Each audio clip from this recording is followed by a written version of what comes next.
Now the British government is offering two types of scholarships to South African, Swazi and Lesotho nationals who want to do master's or doctoral studies in the United Kingdom. Now these are in the form of the Chevening Scholarship for Future Leaders and the Commonwealth Scholarship. And joining me from our Pretoria studios is British High Commissioner to South Africa, Dame Judith Macgregor. Dame, a very good morning to you. Thank you so much for joining us. What a pleasure. Good morning, good morning. Dame, tell us all about these scholarships. Tell us all about them. What necessitated the need for the British government to hand out these scholarships, particularly to the Swazi, South African and Lesotho nationals? Well, it's part of an international scheme.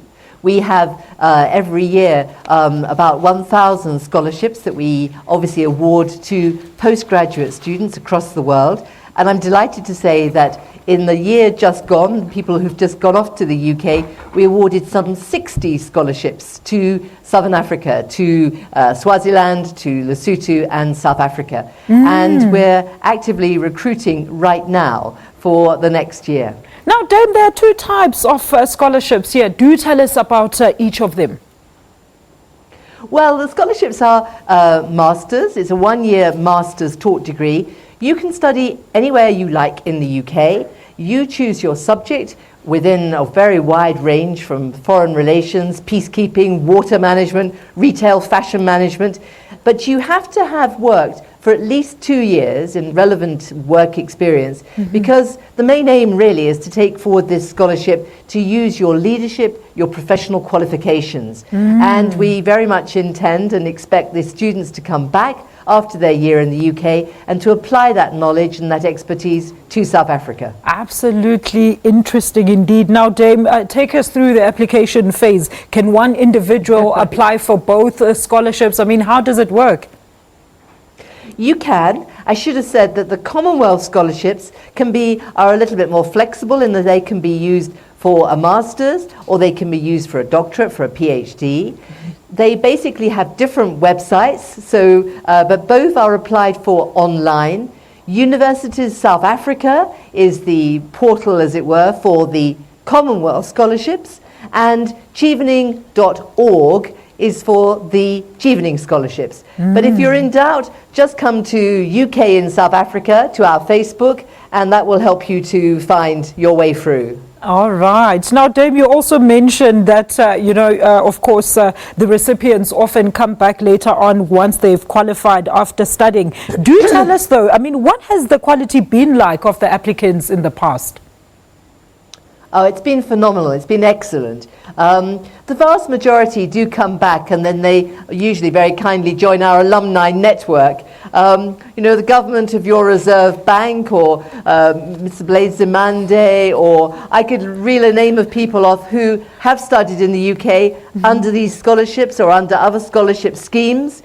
Every year we get the most phenomenal talent coming through. 60% this year were women, which I'm very pleased about. Wow. But it's a very wide range of people, and we're trying, hence, thank you for this opportunity this morning, to get the word out to the listeners, if you have an idea, you don't maybe apply this year. The closing date is the 8th of November for the Chevening, 18 November for the Commonwealth scholarships. But if you're too late for that, plan for next year. Because, this is something which will set you up, I think, for life. Let's talk about that. Dame, this scholarship, what does it entail? Does one go study for, what is the period of time that we're looking at here? How long are they gone for? The majority of students are going for a one-year master's course. So it's a little less than a year. It's from September through to June, July, the academic year in the UK. And the scholarship, I'm delighted to say, covers everything. It covers tuition, it covers materials, it covers board, lodging and travel. So the student really can jump in and study. Have to study quite fast because it's 1 year. But they can actually network with all the other students from around the world, also under the same scheme. And it's really, sort of career enhancing, personal development enhancing, and well, we get the benefit of 1 year of fabulous Southern African students joining our universities and making them better. Absolutely. Now, Dame, is there a specific age that one must be in order to qualify for the scholarship? Well, I think we look at applications from people up to sort of in their 30s. Okay. Read the small print, but really, really very good applications coming through we will look at always, and possibly be able to advise if you're not actually technically too old or too young, we can advise on other schemes. But it's for young people in their 20s and early 30s. Dame, look, we're not complaining, of course. This is a great initiative, but do go ahead and gloat and tell us why you have increased the number of these scholarships, particularly in the southern hemisphere of Africa. Well, as I say, it is a two-way process. We get as much from the scheme as I think the people going through the scheme. Yeah. So we just very much, isn't it on everybody's lips? I've just been watching your news. I've just been seeing the students and obviously their concerns and their demands. It seems to me that in both our countries, helping our young people fulfill their personal development and, of course, get a job afterwards. But one hopes that obviously by giving them the widest range of opportunity, that will increase their chances. I think it's just a really big good for society. And without it, no matter how much schemes or business or investment happens, if you haven't got the people there to run the society in a way that's good for society, to get the growth, then, we're in the wrong place. So it's good, and it's an opportunity, and it just, it makes people, I'm so supportive of people-to-people exchanges. I think that once you've been able to meet other people, and the beauty of the scholarship is that you meet people from all over Africa, all over Asia, all over Latin America, you come back with just a very, very different perspective, I think, on everything. Dame, before I let you go, I know you want to go ahead and tell us about some success stories of some of the recipients who have returned to the country, to help with our struggling economy. Do tell us. Well, a number of people are studying this year, for example, things like water management. They're looking at food security. They're looking at public finance management and how to improve that, public finance partnerships, how to implement those, and peacekeeping and conflict reduction. And a number of our students who've come back have gone into, or back into, including in Swaziland and Lesotho, have gone back into government and have brought their talents to bear. Others have become young entrepreneurs because they've built the networks while they were in the UK. And some have obviously gone into politics or into social work and development. It would take too long to tell you all the life stories. But I've not met anybody who hasn't come back smiling and full of life and increased knowledge. So please, listen out there, everybody. Feature a British scholarship into your development plan and read our website.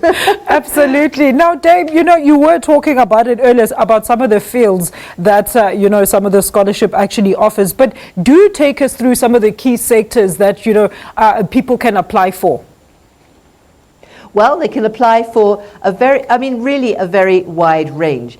Obviously, the scholarship kicked off from the position of being a scholarship that was international.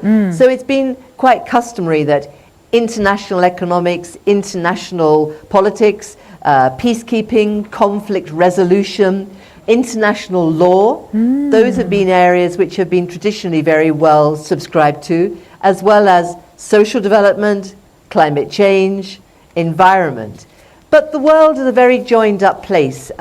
Your climate change problem is possibly due to my climate change activity or non-climate change activity. So, whatever we do in our societies to advance growth and development and personal fulfillment will probably contribute to world peace in overall terms.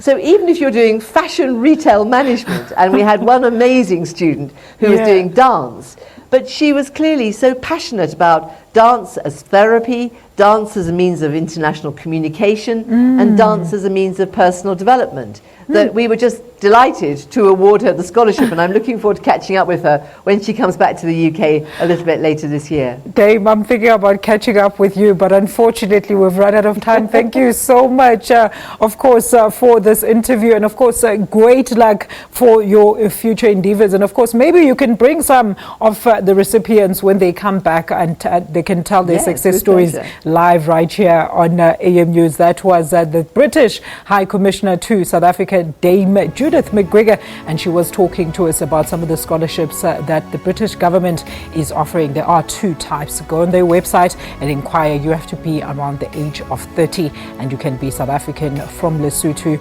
or anywhere else here in the region. Let's take a